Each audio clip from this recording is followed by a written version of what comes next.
الرحمن سوال یہ ہے کہ لڑکا اور لڑکی کے بالغ ہونے کی علامات کیا ہیں؟ تو جواب میں آیت اللہ سیستانی فرماتے ہیں لڑکی کا قمری 9 سال مکمل ہو جانا بالغہ ہونے کی علامت ہے، اور لڑکے میں بالغ ہونے کی علامات تقریباً 4 ہیں۔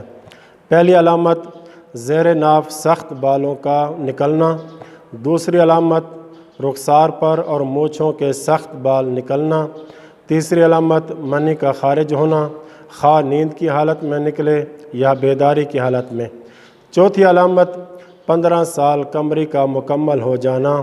یہ لڑکے میں بلوغ کی علامات ہیں۔ یاد رہے ان میں سے اگر ایک علامت بھی پائی گئی تو لڑکا بالغ ہو جاتا ہے۔ لڑکوں کے سینے پر اور بغل کے نیچے سخت بالوں کا نکلنا اور آواز کا بھاری ہونا بلوغ کی علامت میں سے نہیں ہے۔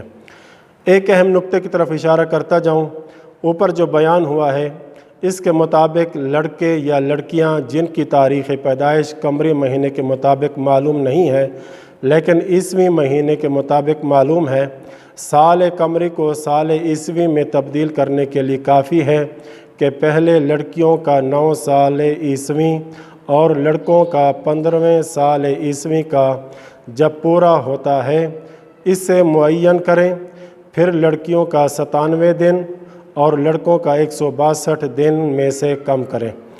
اس طریقے سے ان کا 9 یا 15 سال قمری پورا ہونا معلوم ہو جائے گا۔ مثال کے طور پر جو لڑکی 15 دسمبر 2007 میں پیدا ہوئی ہے اس کا 9 سال عیسوی سال کے حساب سے 15 دسمبر 2016 میں پورا ہو جائے گا۔ پس اگر 97 دن اس تاریخ سے کم کرے تو 9 ستمبر 2016 ہوگی جو اس کے 9 سال قمری پورے ہونے کی تاریخ ہے۔ یا وہ لڑکا جو 15 دسمبر 2001 میں پیدا ہوا ہے اس کا 15 سال عیسوی 15 دسمبر 2016 میں پورا ہوتا ہے۔ پس اگر 162 دن اس میں سے کم کر دیں تو 4 جولائی 2016 ہوگی جو اس کے 15 سال قمری پورے ہونے کی تاریخ ہے۔ وصلی اللہ علی محمد و اہل بیتہ الطاہرین۔